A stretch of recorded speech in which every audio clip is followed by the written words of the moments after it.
Ai, que saudade da avó Sofia. Ela mudou pro interior e agora eu fico olhando essas fotos pra matar a saudade. Olha ela aqui. Que novinha.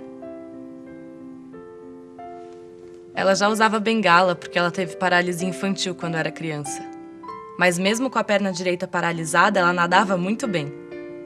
Essas fotos são de quando ela tinha mais ou menos a minha idade e morava nos Estados Unidos. Ela já me contou essa história várias vezes. Eu fui para os Estados Unidos estudar biologia e acabei participando de um dos maiores experimentos médicos da história. Isso há mais de 50 anos. Era o ano de 1953. Eu tinha 19 anos e estava estudando na Universidade de Pittsburgh. Foi lá que eu conheci um grande pesquisador, Jonas Edward Salk, um homem que entrou para a história como inventor da primeira vacina contra a poliomielite, que é o nome científico da paralisia infantil. Engraçado. Eu achava que o inventor da vacina contra a paralisia infantil tinha sido Albert Sabin. Na verdade, a vacina de Salk foi liberada para o uso em 1955, enquanto Sabin produziu a sua vacina contra a polio em 1961. Essas duas vacinas são bem diferentes uma da outra. A vacina Salk é injetável e feita a partir de vírus mortos da polio. Já a vacina Sabin, a das famosas gotinhas, é feita com vírus vivos atenuados.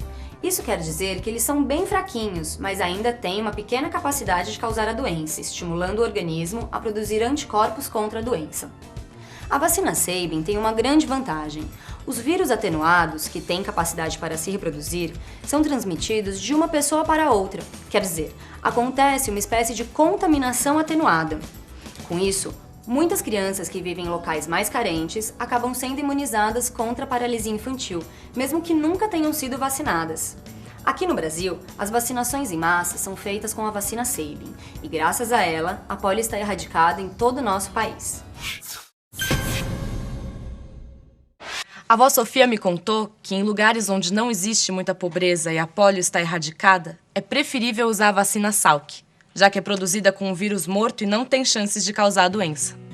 E ela mesma ajudou a testar essa vacina, em 1954, num experimento que envolveu mais de 2 milhões de crianças nos Estados Unidos. A vacina desenvolvida por Salk já tinha sido testada no laboratório e funcionava muito bem, mas eles precisavam ver se ela funcionaria na vida real. A polio é uma doença epidêmica. Isso quer dizer que o número de casos varia muito de um ano para o outro. Em 1952, aconteceram uns 60 mil casos nos Estados Unidos. Já em 1953, foram aproximadamente 30 mil.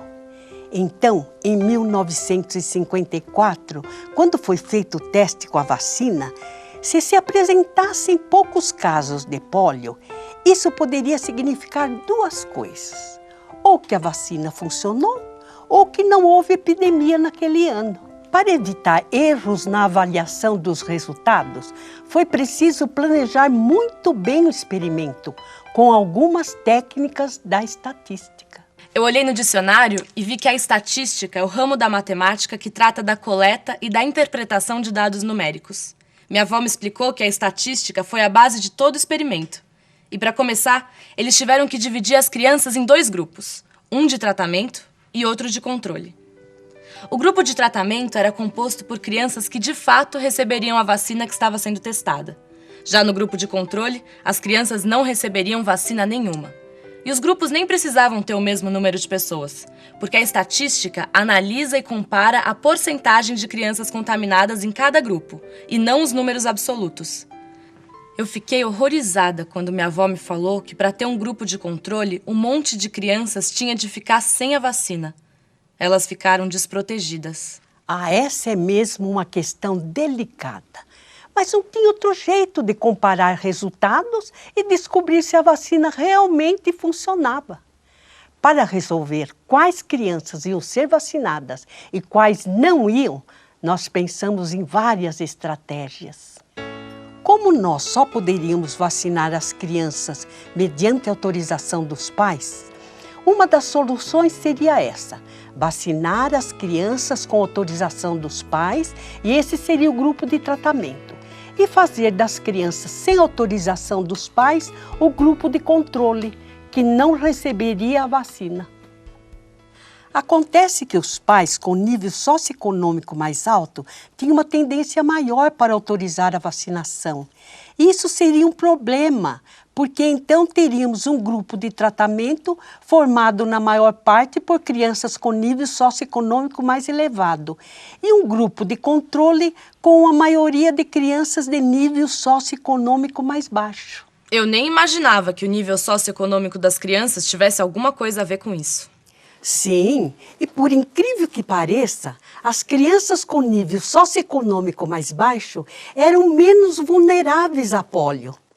O organismo de uma criança pequena desenvolve seus próprios anticorpos quando ela fica exposta aos agentes causadores de doenças, no período em que ela ainda está protegida pelos anticorpos da mãe. No caso da pólio, essa exposição à doença acontece em ambientes com menos condições de higiene e sem saneamento básico. Então, as crianças que vivem em lugares assim conseguem desenvolver anticorpos contra a pólio. Já as crianças de nível socioeconômico mais alto acabam desenvolvendo menos anticorpos, porque ficam menos expostas à doença. Então, os grupos de tratamento e de controle tinham que ser bem parecidos, sem discrepâncias de nível socioeconômico, por exemplo. Assim, qualquer resposta seria causada apenas pela vacina e não por algum outro fator. Justamente. Para que os resultados fossem corretos, os grupos precisavam ser escolhidos dentro da mesma população. Então, nós decidimos incluir no experimento só as crianças que tiveram autorização dos pais para serem vacinadas. Entre essas crianças, nós fizemos o sorteio e todas elas tiveram chances iguais de receber ou não a vacina. Minha avó me contou que, em estatística, essa estratégia tem um nome comprido, mas que explica tudo. Quando um procedimento aleatório e imparcial é usado para determinar os indivíduos que vão compor os grupos de tratamento e de controle, se diz que o experimento é controlado com aleatorização. E no caso do experimento da minha avó, ele foi controlado com aleatorização duplo cego. Esse duplo cego é por causa do placebo. O placebo é como se fosse um remédio falso.